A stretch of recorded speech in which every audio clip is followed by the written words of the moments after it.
Montpellier a l'ambition d'un champion, c'est certain. Alors pour atteindre cet objectif, Isabelle, on a recruté des joueurs de talent. Benjamin Fall, notamment l'ancien joueur du Racing Métro, et désormais montpelliérain. Des valeurs sûres aussi, comme Antoine Batut, joueur très expérimenté. Et puis des joueurs à dimension internationale, Tom Donnelly, 15 sélections avec les All Blacks. Ils sont là pour apporter la dimension supérieure à cette équipe de Montpellier qui pourtant, dès les premières minutes, est pris à la gorge par l'équipe du Racing Métro. Incursion de Dumoulin dans la défense de Montpellier. Premier essai qui sera transformé après arbitrage vidéo 7-0 en faveur du Racing. Fabien, avec tout de même ce passage à vide de Chavancy. Oui, ce petit bémol sur le passage à vide, Aurélien Rougerie en parlait tout à l'heure.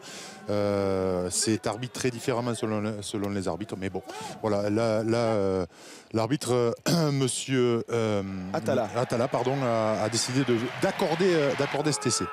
24e minute, 7-3, pénalité de François Trinduc. Une première période assez terne avec des accrochages, avec pas mal de fautes, un score de 7-3. Et finalement, l'incident de cette première période, le voici, une mêlée relevée, échange de coups de poing entre Charles Gély et des joueurs du Racing. Fabien Galtier le sent, ça va faire mal, ça va basculer avec encore au ralenti, suivez Charles Gély, le numéro 2, des coups de poing. Et finalement, tout ça débouche sur un carton rouge. Après 40 minutes de jeu, Montpellier menait 7-3 et Montpellier va disputer le reste de la rencontre à 14 contre 15 Racing Men. Ouais, tournant du match, effectivement, mais Charles Gély avait été auteur quand même de quelques échauffourées aussi en début de match. Donc il récolte ce carton rouge qui est somme toute assez mérité. Et paradoxalement, comme souvent, comme toujours, c'est l'équipe qui est en infériorité numérique qui va trouver des brèches, qui va jouer à l'image ici de René Ranger qui s'infiltre le ballon à une main. Il réussit à jouer après contact. Il libère Toulou et finalement en bout de ligne, on va retrouver Nagoussa. Nagoussa qui va naviguer, qui va se débarrasser d'un de deux défenseurs pour marquer en coin.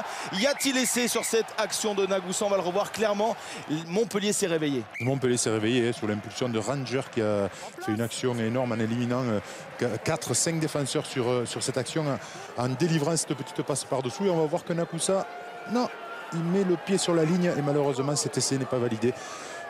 Malheureusement pour Montpellier, parce que l'action était vraiment superbe. Mais Montpellier s'est réveillé, on l'a dit. Montpellier qui a des occasions, qui met l'équipe du Racing à la faute. Le Racing énormément sanctionné, 7-6 en faveur de Montpellier, mais aussi 9-7. Les Racingmen sont en train de sortir de la partie, mais les Racingmen sont d'un réalisme froid. Ils se livrent peu, Fabien, ils défendent bien et ils osent de très loin. Drop de Goussen, plus de 50 mètres, ça passe. Ça passe de peu, hein. Il a fallu l'arbitrage vidéo pour déterminer si ce ballon passait au-dessus ou au-dessous de la barre transversale, mais on voit qu'effectivement il passe juste au-dessus. La jeunesse de Goussen a eu cette conséquence qu'il a tenté de très loin, il a réussi.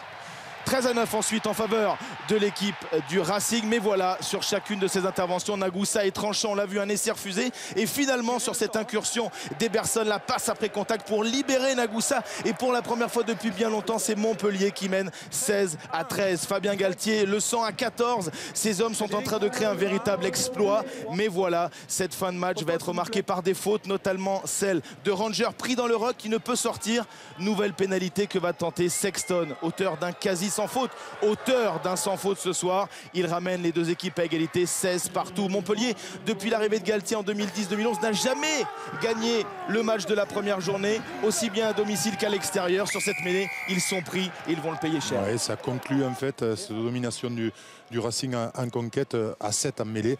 Sur cette mêlée, c'est la mêlée la plus impressionnante qu'ait gagné le Racing, mais c'était pour la victoire et pour donner à Sexton l'occasion de conclure ce match. 100% de réussite, 19-16, mais il reste une petite minute. Et à 14 contre 15, les Montpelliérains vont tout donner, tout jeter dans cette bataille féroce avec Trinduc qui était omniprésent, avec Toulou, avec Nagoussa. Nagoussa, la balle de match, le 1 contre 1 face à Toulou, face à Dulin, il tape par-dessus, sauvetage in extremis. Fabien, il reste l'occasion de la dernière chance, la dernière touche. Quand vous ne savez pas, vous donnez la balle à Nagoussa, c'est plus facile. Et ensuite, la dernière touche à assurer. Dulin tape en touche. Et non, malheureusement, le Racing prend une énième balle en touche à cette équipe de Montpellier. Et ça, c'est le destin de ce match. Oui, le destin du match avec Benjamin Fall, c'est vrai, transfuge, vedette de l'équipe de Montpellier. Mais la victoire ce soir pour ses anciens coéquipiers, les Racingmen qui s'imposent 19-16. Sensation à l'Altrad Stadium. C'est le Racing qui s'impose pour la première journée du top 14. forcément de la déception, énormément de frustration aussi. Je vous propose d'écouter Fulgence Ouedraogo, le capitaine montpelliérain, au micro de Romain Magellan. On va travailler, on va continuer à travailler. Comme je disais un peu dans le vestiaire, on n'a pas le temps de se lamenter sur son sort dans ce championnat. Il faut de suite se projeter dans le prochain match qui arrive de la semaine prochaine à domicile. À nous de travailler, de regarder ce qui n'a pas été et de gommer ses erreurs pour être plus performant la prochaine fois.